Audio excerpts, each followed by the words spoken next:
তিনি ছিলেন মধ্যম আকৃতির সুঠাম দেহের অধিকারী একটি মানুষ। তার চুলগুলো ছিল ঘাড় পর্যন্ত প্রলম্বিত, হালকা হালকা কোঁকড়ানো। তিনি যখন চুলের ভিতরে তৈল দিয়ে আছড়াতেন মনে হতো মৃদুমন্দ ঢেউ দেখা যায়। তার কপাল ছিল চওড়া, ভ্রুগুলো ছিল জোড়া ভ্রু, ধনুকের মতো বাঁকা। চোখের পাতাগুলো ছিল ফুটন্ত গোলাপের গোলাপি রঙের এক একটি পাপড়ির মতো। তিনি কখনো বা যখন চোখের পলক ফেলতেন মনে হতো মৃদুমন্দ বাতাসে গোলাপ পাপড়ি যেন দোল খাচ্ছে। তার চোখের সাদা অংশ ছিল রক্তিমাভ সাদা, কালো অংশ ছিল কৃষ্ণ কালো। তার নাকটা ছিল খাড়া, নাকের ছিদ্রগুলো ছিল ছোট ছোট। নাকের নিচে ছিল সরু চিকন গোঁফ, গোঁফের নিচেই সেই গোলাপি রঙের ঠোঁট। তার ঠোঁটগুলো যখন কখনো বা মুচকে হাসত, গোটা পৃথিবীর মানুষ অবাক বিস্ময়ে দেখত গোটা পৃথিবীতে যেন বিজলি চমকিয়েছে। তিনি কখনো বা যখন এই রাস্তা দিয়ে হেঁটে যেতেন, 1 মাস পরেও কখনো যখন সাহাবা হাঁটতেন তার গায়ের জান্নাতি গন্ধ তারা পেতেন।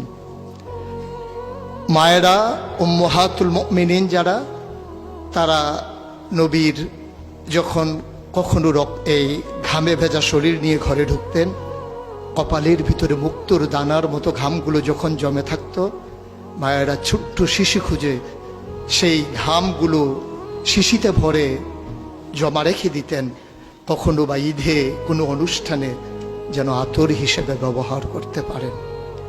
এই সুরত ধারণ করা কোনো মানুষের সাধ্যর বাইরে। কখনোই কোনো মানুষ এই সুরত ধারণ করতে পারবে না চেষ্টা করলেই। কিন্তু তার সিরত যেটা অনুকরণীয়, অনুপম আদর্শ, তিনি এসেছিলেন এই জন্যে ওয়ামা আরসালনাকা ইল্লা রাহমাতাল লিল আলামিন। তিনি ছিলেন রহমত গোটা ধরনীর জন্যে। যেমন করে আল্লাহ বলেছেন, ফাবিমা রাহমাতিন মিনাল্লাহি লিনতা লাহুম ওয়ালাউ কুনতা ফাজ্জান গালিজাল কলব লানফাদ্দু মিন হাওলিক ফাআফু আনহুম ওয়াস্তাগফির লাহুম ওয়াশাওিরহুম ফিল আমর ফাইযা আযামতা ফাতাওয়াক্কাল আলাল্লাহ ইন্নাল্লাহা ইউহিব্বুল মুতাওয়াক্কিলিন। তিনি এসেছিলেন তেমন করে। কেন তাকে পাঠানো হয়েছিল? আল্লাহ নিজেই বলেছেন, লাকাদ কানা লাকুম ফি রাসূলিল্লাহি উসওয়াতুন হাসানা। তিনি ছিলেন মডেল, তিনি ছিলেন আইডল, তিনি ছিলেন আইকন, তিনি ছিলেন অনুপম আদর্শ, তিনি ছিলেন উসওয়াতুন হাসানা। তিনি গোটা মানব জাতির জন্য সকাল থেকে সন্ধ্যা, রান্নাঘর থেকে সংসদ ভবন, তার জীবনের ব্যক্তি জীবন, পারিবারিক জীবন, সমাজ জীবন, রাষ্ট্রীয় জীবন, অর্থনৈতিক জীবন, ইন্টারন্যাশনাল রিলেশন, সকল ক্ষেত্রে তিনি ছিলেন আদর্শ, তিনি ছিলেন মডেল, তিনি ছিলেন আইকন।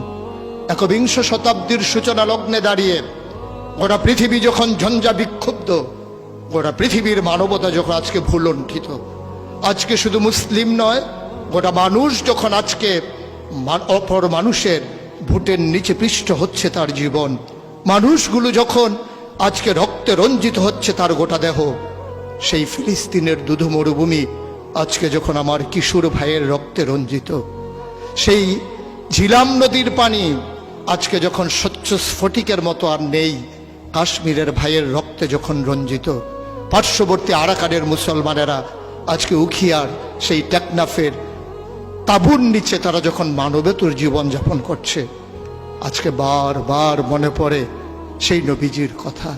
তিনি যদি আজকে আসতেন কোনো একটা ভূখণ্ডে, আমরা যদি দৌড়ে দৌড়ে তার কাছে যেতে পারতাম, গোটা মানবতা যদি বলতে পারতাম মুক্তি চাই, স্বাধীনতা চাই, ভোটের নিচ থেকে জীবন চাই, তিনি হয়তো আঁকড়ে ধরে বলতেন এখানেই শান্তি, চলে এসো উদখুলু ফিস সিলমে কাফা, তাহলেই তোমাদের জন্য প্রশান্তি, তাহলেই তোমাদের জন্য মৃত্যুর, স্বাভাবিক মৃত্যুর গ্যারান্টি।